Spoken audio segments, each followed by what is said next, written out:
Brillanti Musicals, kull nhar ta' ħamis fit-8:30 dejjem fuq One.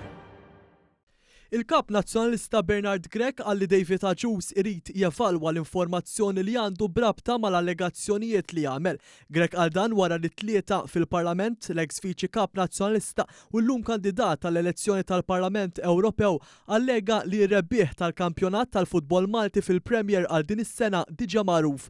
Dan fil-waqt li implika wkoll kif il-lobbiet ikunu mixtrijin. Majnet ngħidlek hawn Malta, inkunu nafu u jkunu jafu qabel ma tintlab il-logħba min se jirbaħ u kważi nafu min ħajħollik is-sena d-dieħla jew dis-sena din fiha. Mhux il-bot minnek inti, distret tiegħek.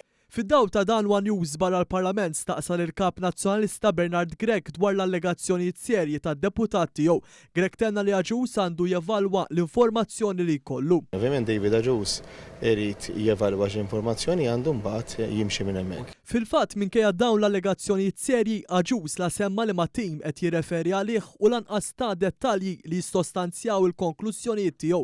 B'reazzjoni għal dawn l-allegazzjonijiet serji u mhux sostanzjati tkellmet ukoll l-Assoċjazzjoni Maltija tal-Futbol l-MFA e kif iddeskrivithom bħala daqqa ta' ħarta f'wiċċ l-sportivi u l-volontieri li ddedikaw tant ħin, sforz u riżorsi għall-logħba tal-ballun. Iżjed minn hekk l-assoċjazzjoni qalet li tali diskors huwa bbażat biss fuq konġetturi u spekulazzjonijiet.